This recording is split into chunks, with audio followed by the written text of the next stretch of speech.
It's 4:45 on the 10th of November 2025. Over the dark waters of the South China Sea, near 12 degrees north, 114 degrees east, the crew aboard the USS Carl Vinson jolts awake to the sound of alarms. Radar screens flare unidentified contacts, moving fast below and above the surface. Pilots sprint down red-lit corridors. Battle stations, this is not a drill. The sea flashes white as a hypersonic track cuts the horizon. Miles away, a Chinese Type 94 amperes drops off the scope, then erupts in a tower of fire. The shock rolls across the water and into every chest on the flight deck. Above, F-35C Lightning II's claw into the sky while an E-2D spins, painting the battle space. A growler jams up the ether. The net crackles with terse voices. Far below, a Virginia-class boat shifts depth and opens its doors. In the Spratlys, island radars light and coastal batteries arm. Dots become threats. Threats become targets. AMQ-9B slashes through clouds, beaming coordinates. 2 hours from now, one side will own this fight. Right now, survival is the only plan. The South China Sea just a name on most maps, but tonight it's the heartbeat of global trade. Every tanker, every cargo route depends on who controls these waves. From oil to microchips, it all moves through this narrow blue corridor. The USS Carl Vinson and its strike group are here to keep it open. Their orders: protect freedom of navigation, no matter who challenges it.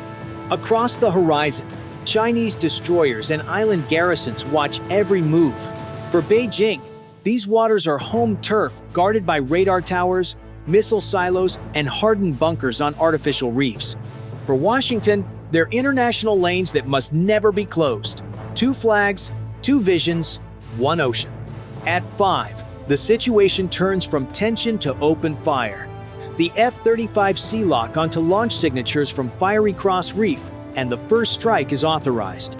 Missiles roar, clouds bloom, and command nets jam with overlapping voices. On both sides, operators know one truth: whoever controls the first hour controls the story that follows.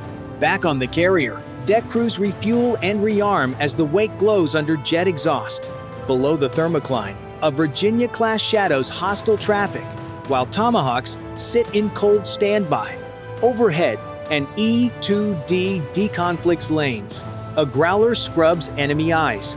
A MQ-9B confirms which targets are decoys. In orbit, satellites wink through cloud gaps, feeding coordinates to the fleet. Cyber teams probe island networks, hunting for blind spots that turn seconds into safety. The stakes aren't just military, they're economic, political, global. A single wrong move here could ripple through markets and alliances across the Pacific. So what would you do in their place? Push forward or pull back? Press 1 if you'd strike first, press 9 if you'd hold fire. The choice might seem simple, but out here, hesitation costs lives. 4:58. The carrier's deck is a drumbeat of boots and warnings. The E-2D shouts a grid. Multiple launches from Fiery Cross Reef and 3 fast movers hugging sea level. The bridge counts contacts. The strike commander makes a call. 5 F-35C steam off the deck in pairs. They climb hard, then split like scissors to catch different radar cones. Their sensors screen targets, missile canisters, hardened shelters, and radar domes. One jet drops a pair of precision-guided bombs at a coastal radar facility, destroying the eye that would have painted every inbound missile. From altitude, an MQ-9B hovers beyond visual range, eyes steady. It pipes live feed to the carrier. A growler threads the net, sending electronic needles into enemy sensors. Some blink out, others misread false tracks. Meanwhile, a Virginia-class submarine inches into firing position under the thermocline. The captain feels the ocean like a hand on the hull. At his signal, cold-launched Tomahawks streak away subsonic, stealthy, and deadly, each flight guided to specific submarine pens and docked launch tubes. Impact bursts open steel, diesel fumes and concrete collapse. Then the hypersonic ARRW appears. An AGM 183 amperes lifts off from a launch platform nearby, a white-hot comet cutting through layers. It seeks deep, hardened submarine compartments. The ARRW hits with blinding speed. Sonar posts register shock and then silence. Surface crews watch a column of spray where a sub once was. Below the surface, enemy attack subs move to intercept. The carrier group's ASW watches tighten. Sonobuoys splash. P-8 calls vector, and a Virginia slips torpedo tubes open. A tense game of hide-and-seek unfolds beneath the waves. Ping, listen, and fire. On deck, pilots talk in clipped lines. Target neutralized. Next on tasking, island garrison. Weapons link up air to surface, sub to land, synchronized by a thin thread of bandwidth that refuses to die. Explosions mark objectives taken. Smoke and radar voids become the new map. For the first 20 minutes, the strike group converts readiness into effects fast, brutal, and coordinated. The opening salvo has not ended the fight. It has only raised the stakes. 5:25. Smoke rolls across the water. The first strikes have landed, but China's counterpunch is already forming. From the reefs and hidden bunkers, YJ-12B anti-ship missiles lift into the sky. They skim the waves at Mach 3, their seekers hunting for the carrier's heat. On the bridge of the Vincent, every second feels longer than breath. Multiple inbound! The call echoes across decks. Aegis destroyers on the perimeter light up their arrays, firing SM-6 interceptors. Trails of white vapor twist overhead, chasing the red blips screaming toward them. 2 hits connect, 1 missile vaporizes, another dives early. But more are coming. The Growlers dive to jam the targeting radars on the islands, throwing static into Chinese control loops. F-35C drop to sea level, forming a moving shield of chaff and flares. Each maneuver buys seconds, but the next salvo could close those seconds fast. Below deck, engineers reroute power to defensive systems. Medics stand by for impact. A wave breaks, and the sky flashes. 1 missile slams into the water less than a mile off the port bow, the explosion lifting a column of spray higher than the island tower. The carrier lurches. Stabilizers groan. "She's holding," the XO mutters, sweat tracing his collar. Another voice cuts in. "Enemy radar back online, multiple new tracks." In the chaos, a Virginia-class submarine silently reloads, readying its final volley. Its sonar operator whispers, "I have them." 2 bearing north, closing fast. Torpedoes launch, cutting through the dark. Above, Tomahawks follow the same trail, turning defense into retaliation. Damage control teams fan out with hoses and foam, checking for shrapnel fires. On the flight deck, chains rattle as crews lash aircraft tight against the shock. Deck chiefs bark, "Hold fast." By 6, the sea glows with the burn of falling wreckage, but both sides refuse to break. The US keeps its shield intact. China refuses to back off the fight. Every decision now is inches and instincts, the line between control and collapse. If you were on that bridge, would you stand and fire? Or pull back to survive the next wave? Press 1 if you'd fight through. Press 9 if you'd fall back to regroup. Either choice decides who owns the dawn. 6:10. For a brief moment, the battle quiets. Smoke drifts low, radar screens flatten, and tired sailors allow themselves a breath. Then the calm cracks. A strange buzz fills the comms, low, fast, multiplying. The operator stares at the screen.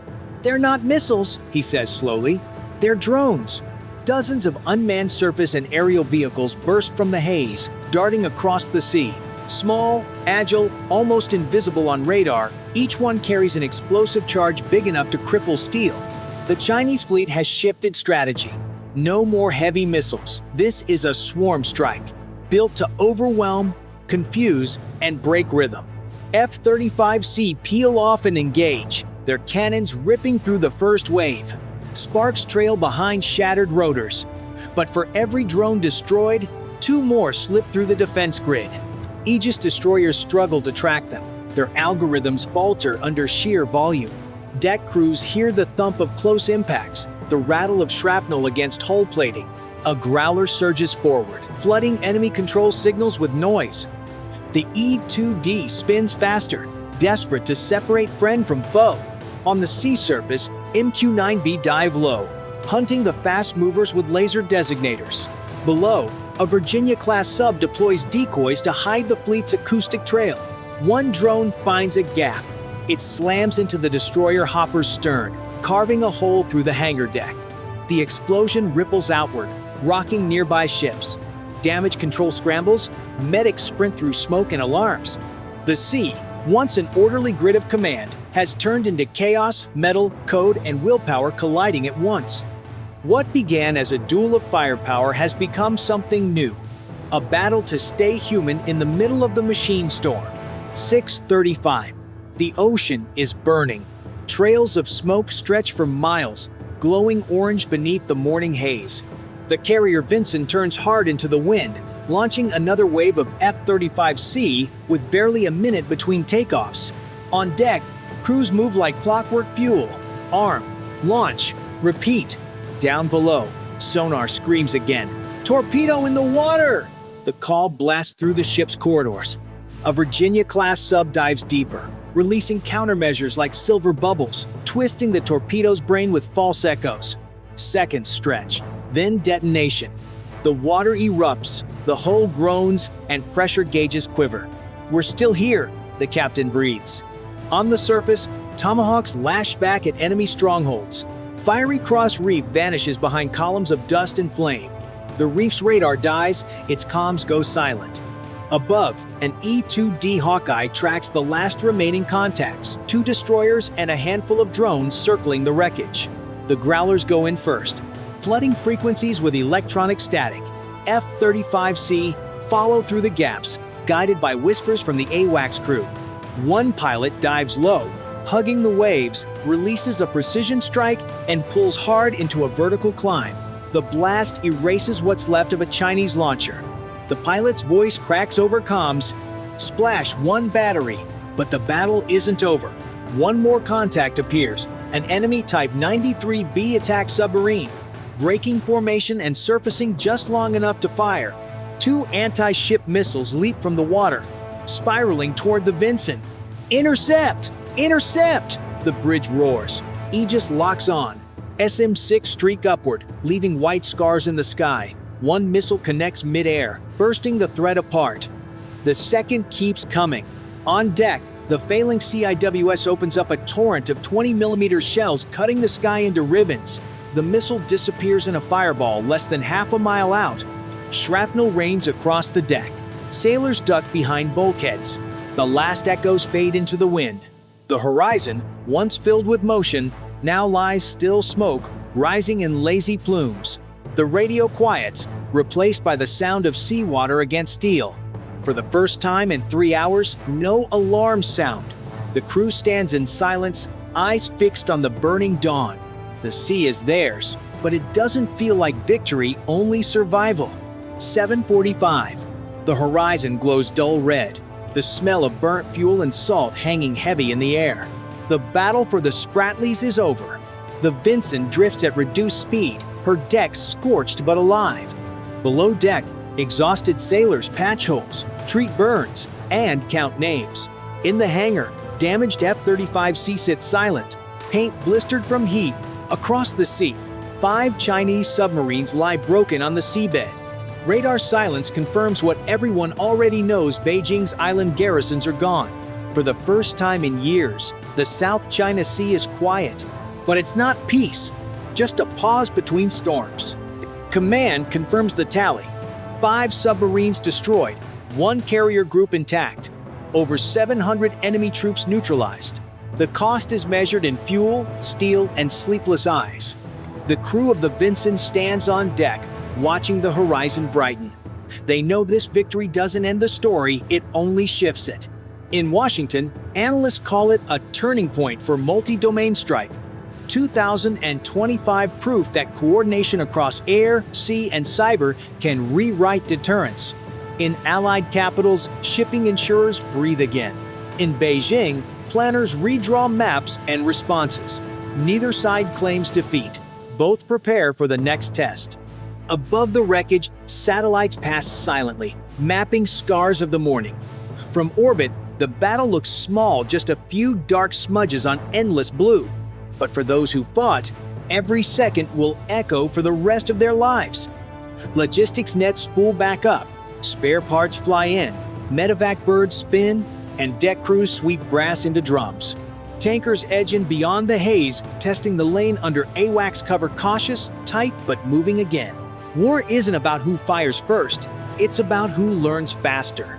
And as the world watches this balance shift, one question remains: who truly won, the side that struck hardest, or the one still willing to strike again?